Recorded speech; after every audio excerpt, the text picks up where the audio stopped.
बड़े ध्यान पूर्वक महाराज जी की वाणी को सुनेंगे। बिना शोर मचाए हुए पूज्य महाराज जी की वाणी का लाभ सब लोग लेंगे, इसलिए बड़ी धैर्यता पूर्वक बैठ जाएं और वहीं से बैठे बैठे सब लोग प्रणाम कर लें महाराज जी को। वहीं से बैठे बैठे करो, बोलो गौ माता की, गौ माता की, पूज्य मलुक पीठ वाले महाराज जी की, पूज्य मलुक पीठ वाले महाराज जी की। नमोस्तु रामाय सलक्ष्मणाय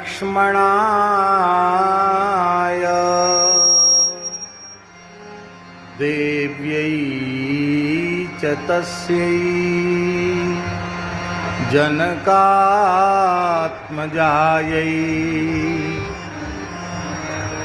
नमोस्तु रुद्रेन्द्रयमानि लेभ्यो नमोस्तु चन्द्रार्कमरुद्गणेभ्यः मनोजवं मारुततुल्यवेगम् जितेन्द्रियं बुद्धिमतां वरिष्ठं वातात्मजं वानरयूथमुख्यं श्रीरामदूतं शरणं प्रपद्ये। श्री सीतानाथ समारंभां श्रीरामानन्दार्य मध्यमाम् अस्मदाचार्य पर्यन्तां वन्दे गुरुपरम्पराम्। भक्त भक्ति भगवंत गुरु चतुर नाम बपु एक, इनके पद वंदन किए नाशे विघ्न अनेक।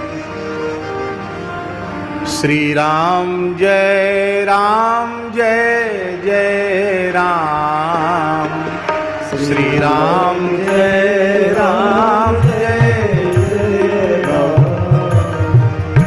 श्री राम जय जय राम, श्री राम जय जय राम, श्री राम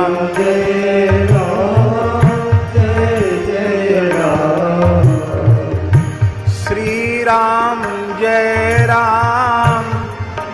जय राम, श्री राम जय जय राम, श्री राम जय जय राम, श्री राम जय जय राम, श्री राम जय राम, श्री राम जय राम,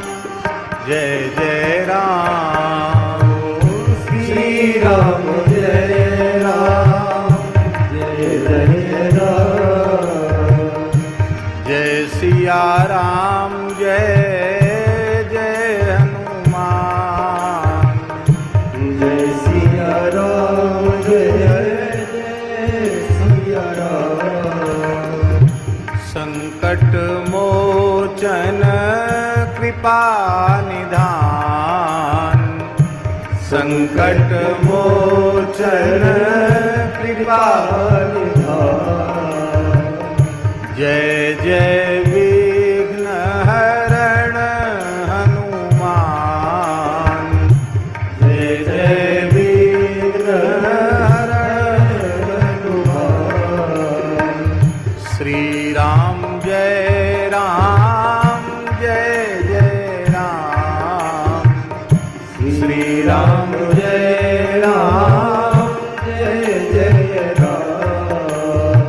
श्री सीता रामचंद्र भगवान की, श्री रुक्मिणी वल्लभ भगवान की, श्री रुक्मिणी विवाह महामंगल महोत्सव की, श्री बागेश्वर धाम की जय, श्री बालाजी सरकार की जय, श्री सन्यासी बाबा महाराज की जय, परम पूज्य जगत गुरु रामानंदाचार्य श्री स्वामी रामभद्राचार्य जी महाराज की जय हो। उनके कृपा भाजन व्यास पीठ पर विराजमान पूज्य श्री धीरेन्द्र कृष्ण शास्त्री जी की जय हो, सब संतन की जय हो, सब विप्रन की जय हो, सब भक्तन की जय हो, यज्ञेश्वरी जगत जननी गौ माता की जय हो, राम राजा सरकार की जय हो, जय जय श्री राधे, जय जय श्री सीताराम, हर हर महादेव। हरिशरणम अनंत कोटि ब्रह्मांड नायक सर्वेश्वर परात्पर परब्रह्म असंख्येय दिव्यानंत कल्याण गुणगण निलय निखिल हेय प्रत्यनीक भक्त वांछा कल्पतरु भक्त वत्सल शरणागत वत्सल श्री राम राजा सरकार की महती कृपा करुणा से परम पवित्र मार्गशीर्ष मास में शुक्ल पक्ष में अशोक नगर नामक इस आस्तिक धार्मिक नगर में हमारे अत्यंत प्रिय एवं आदरणीय पूज्य स्नेहभाजन पंडित श्री धीरेन्द्र कृष्ण शास्त्री जी का मंगलमय दर्शन हुआ और आप सब पूज्य संतों का दर्शन हुआ और बहुत बड़ी संख्या में उपस्थित आस्तिक जन समुदाय का दर्शन हुआ।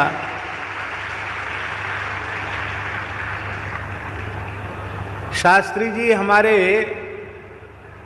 बुंदेलखंड की धरती के ही गौरव नहीं हैं, वर्तमान समय में श्री हनुमान जी महाराज की अहेतु की कृपा से पूज्य गुरुजनों की संतों की अनुपम अनुकंपा से आप केवल बुंदेलखंड का गौरव नहीं, केवल मध्य प्रदेश का गौरव नहीं, अपितु भारतवर्ष के गौरव को समग्र विश्व में स्थापित कर रहे हैं।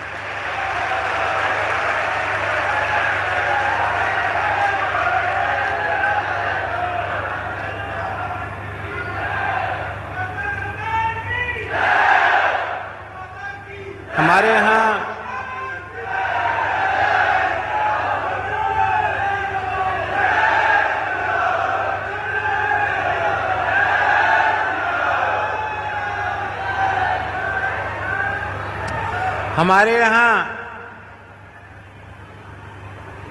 यह बात अत्यंत प्रसिद्ध है, एतद् देश प्रसूतस्य सकाशादग्र जन्मनः स्वं स्वं चरित्रम शिक्षेरन पृथिव्याम सर्वमानवा। इस पवित्र भारतवर्ष की धर्म प्राण धरा पर जिन पूज्य ऋषि महर्षि मुनियों ने जन्म ग्रहण किया है, उन्होंने अपने पावन प्रादुर्भाव से भारतवर्ष की धरती को तो धन्याति धन्य किया ही, भारतवर्ष को तो अपनी उपस्थिति से धन्य किया ही, उनका दिव्य मंगलमय जीवन चरित्र, उनकी जीवन शैली, उनका सदाचार, उसको देखकर समग्र विश्व की मानव जाति ने मानवता की प्रेरणा प्राप्त की।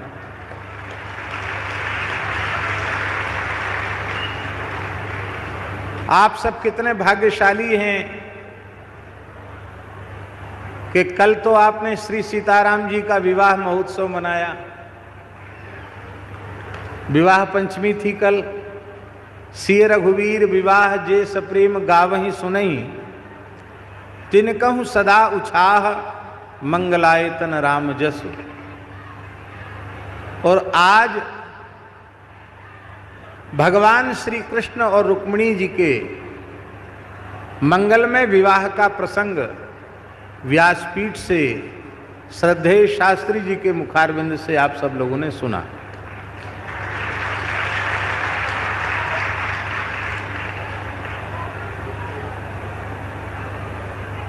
हमें ज्ञात है कि हमारे व्यास जी आज बहुत लंबे समय से विराजमान हैं व्यासपीठ पर। हमें आज कथा के आरंभ में पहुंचना था, लेकिन राम राजा सरकार की लीला कहें या हनुमान जी की लीला कहें,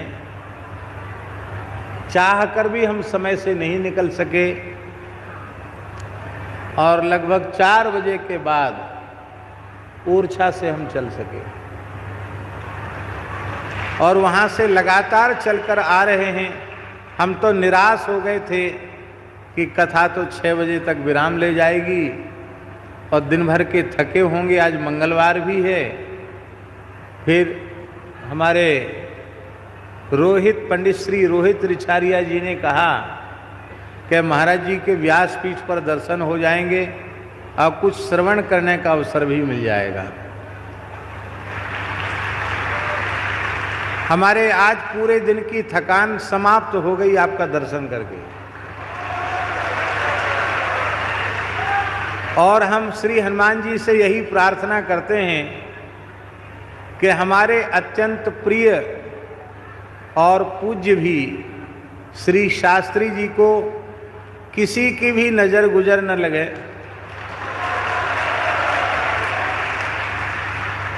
आदि व्याधि के नाम पर इनको खांसी खुर्रा भी न हो,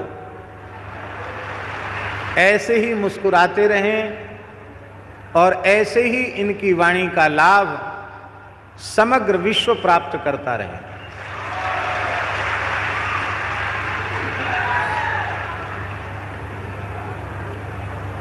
वर्तमान समय कुछ ऐसा है कि प्राचीन हिंदू सनातन संस्कृति के अनुरूप, आर्ष सिद्धांतों के अनुरूप वर्णाश्रम व्यवस्था की चर्चा करने वाले को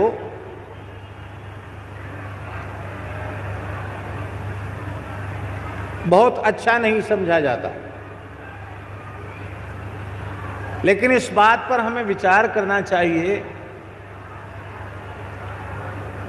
त्रिकालदर्शी आदर्श जीवनचर्या, तपश्चर्या पूर्ण जीवन जीने वाले प्राणी मात्र के परम सुहृद, दया कृपा करुणा का समुद्र जिनके हृदय में हिलोरें ले रहा था, ऐसे हमारे पूज्य ऋषियों ने इस अत्यंत महत्वपूर्ण वैज्ञानिक व्यवस्था को स्थापित किया है, जिसको हम वर्णाश्रम व्यवस्था कहते हैं। यदि हम इस पवित्र व्यवस्था का समादर करें, संपूर्ण धरती की मानव जाति इसका आदर करे, तो पूरे संसार में कोई भूखा नहीं, कोई नंगा नहीं, कोई बेरोजगार नहीं, क्योंकि हमारे ऋषियों के द्वारा बनाई हुई व्यवस्था जन्म से ही सबको रोजगार देती है, जन्म से ही सबको वृत्ति देती है। हमारे यहाँ ऊंच नीच की भावना नहीं है। हमारे यहाँ तो गीता में भगवान ने कहा, श्रुय चैव स्वपा केचौ पंडिता समदर्शिना, कुत्ते में भी और चांडाल में भी उसी एक परब्रह्म परमात्मा का दर्शन हमारे यहाँ किया जाता है। प्राणी मात्र के प्रति द्वेष, घृणा और विषमता के व्यवहार से शून्य यदि कोई व्यवहार सिखाने वाली पवित्र परंपरा है, ये सारा संसार एक कुटुंब है, एक परिवार है, ऐसी विचारधारा देने वाली कोई व्यवस्था है, तो उस व्यवस्था का नाम है वैदिक हिंदू भारतीय सनातन व्यवस्था।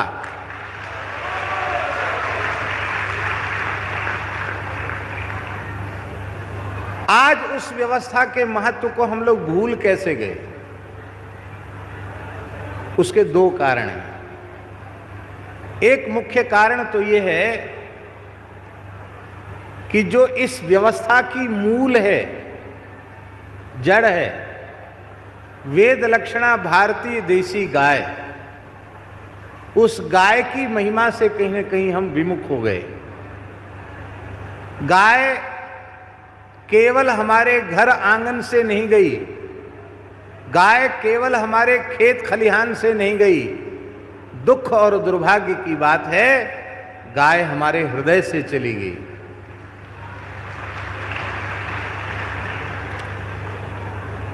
केवल गाय ही ऐसी है जो संपूर्ण बिखरे हुए हिंदू समाज को एकजुट कर सकती है।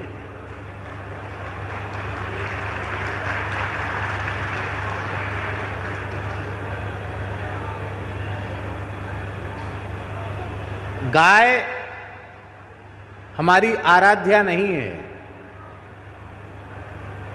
अति आराध्या है। आराध्य भगवान है, आराध्या भगवती हैं, पर आराध्य और आराध्या दोनों की आराध्या गाय होने से गाय हमारी अति आराध्या है। भगवान रामकृष्ण, शिव, दुर्गा, गणपति, सूर्य ये इष्ट हैं, पर इष्ट की भी इष्ट होने से गाय अति इष्ट है। हमारे यहां भगवान वेद ने कहा आहार शुद्धौ सत्व शुद्धि, आहार की शुद्धि से अंतःकरण की शुद्धि होती है।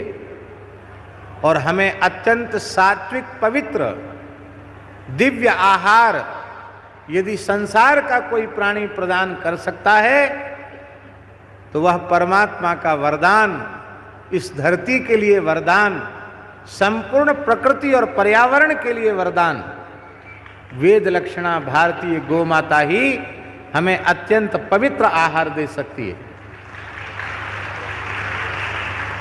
हमें बागेश्वर धाम वाले महाराज की एक बात बहुत अच्छी लगती है,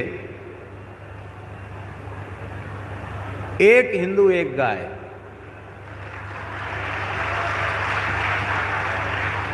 आप लोग ताली तो बजा रहे हो, अच्छी बात है, बजाना ही चाहिए। लेकिन एक बात है, अब इतनी गाय इस देश में कहां है कि एक हिंदू के बट में एक गाय आ जाए। जनसंख्या के आधार पर यदि गोवंश बांटा जाए महाराज जी, तो 10 हिंदुओं के बीच में एक गाय आएगी। जनसंख्या की दृष्टि से उसका बंटवारा किया जाए, इस समय जो संख्या अवशिष्ट है, तो 10 लोगों के बीच में एक गाय आएगी। हमारे यहां वृंदावन में एक बहुत बड़ी सभा हो रही थी। उस सभा में किसी ने गाय को आवारा कह दिया। आवारा गाय घूमती हैं, किसानों को भी बड़ी समस्या होती है। तो किसी वक्ता महानुभाव ने अपने भाषण में आवारा गायों की बात कर दी। उस सभा में हमारे ब्रज की एक विशिष्ट विभूति, परम श्रद्धेय पूज्य श्री रमण रीति वाले महाराज जी विराजमान थे। उन्होंने एक बात कही, वो हमें बहुत अच्छी लगी। उन्होंने एक बात कही कि अनेक समर्थ पुत्रों के होते हुए भी यदि माता इधर उधर भटकती है तो माता को आवारा नहीं कहा जा सकता।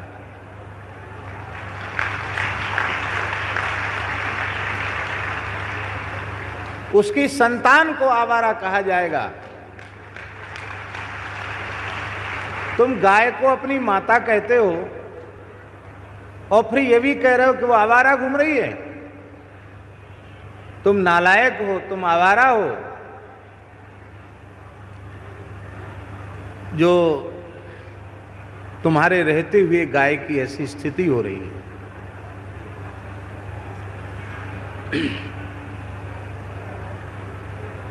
वक्ता के लक्षण हैं उसे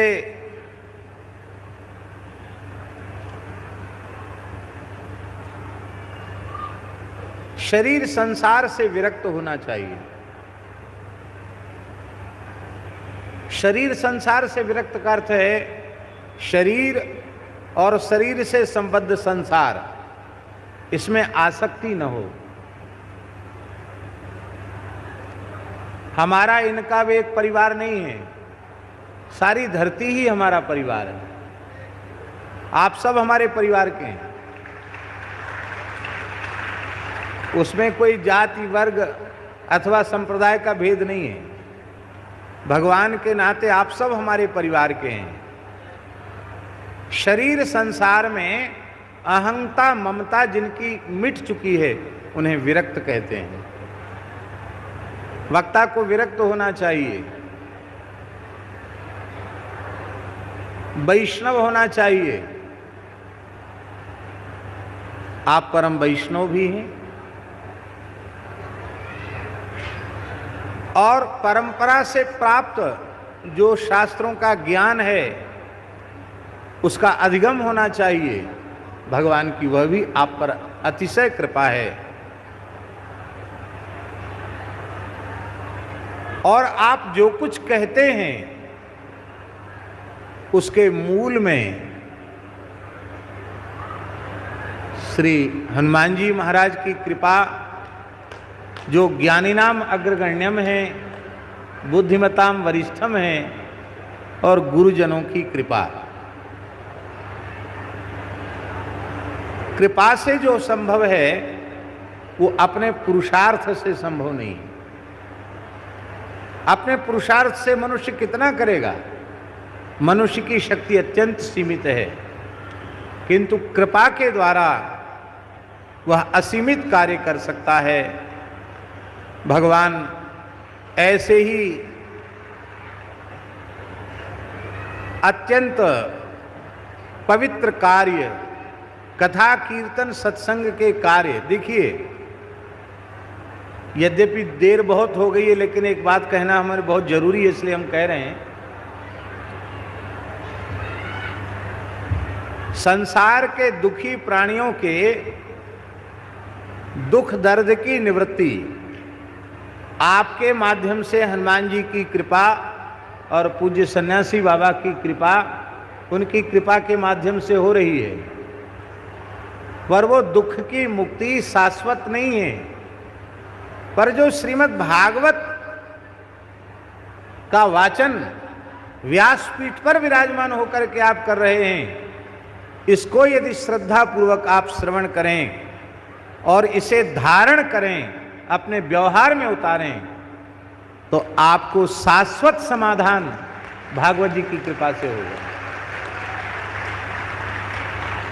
तो ये इसको कहते हैं मणिकांचन संयोग अथवा सोने में सुहागा, कि आपको हनुमान जी ने जो विशेष कृपा की है उसका लाभ तो जनता जनार्दन को आप दे रहे हैं, बहुत अच्छी बात है। लेकिन ये जो सत्संग के माध्यम से श्रीमद् भागवत की कथा, श्री राम कथा और श्री भक्तमाल की कथा, इस कथा के माध्यम से जो आप लोगों के दुख दर्द को दूर कर रहे हैं, वह सामान्य बात नहीं है, वह असामान्य बात है। हम तो विचार ही नहीं कर पाते हैं कि आप कितना तो प्रवास कर लेते हैं, यात्रा कर लेते हैं। आज हमको मार्ग में बताया जा रहा था कि शायद 3 साढ़े 3 घंटे विश्राम हो पाता है और 7-7, 8-8 घंटे तो कथा में विराज जाते हैं। लेकिन आप लोग भी इन पे दया किया करो, ये तो दया करते ही हैं। आप लोग भी दया किया करो कि इनको थोड़ा विश्राम भी मिले और खूब प्रेम से प्रसाद पाएं और ठीक से विश्राम कर सकें। इतनी कृपा आप लोग भी इन पर करो, क्योंकि ये हमारे राष्ट्र की, हमारे देश की, हमारे संत समाज की एक निधि है और उस निधि की सुरक्षा करना हम सबका कर्तव्य है। अब हम विश्राम देने की बात कहें और हम ही बोलते चले जाएं, ये अच्छी बात नहीं है। इसलिए हम अपने वक्तव्य को श्री रघुनाथ जी के चरणों में विराम देते हैं और खूब खूब आप सबकी मंगल कामना करते हैं। स्वस्ति प्रजाभ्य परिपालयन्ताम न्याय्येन मार्गेण महीम महिषाः गो ब्राह्मणेभ्यः शुभमस्तु नित्यम लोकाः समस्ताः सुखिनो भवन्तु।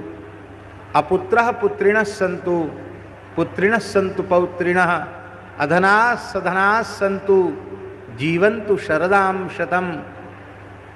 काले वर्षतु पर्जन्य पृथ्वी शस्यशालिनी देशोऽयं क्षोभरहितो ब्राह्मणाः सन्तु निर्भयाः साधवः सन्तु निर्भयाः मानवाः सन्तु निर्भयाः गावः वै सन्तु निर्भयाः सर्वे भवन्तु सुखिनः सर्वे सन्तु निरामयाः सर्वे भद्राणि पश्यन्तु माँ कश्चित् दुख भाग भवेत्।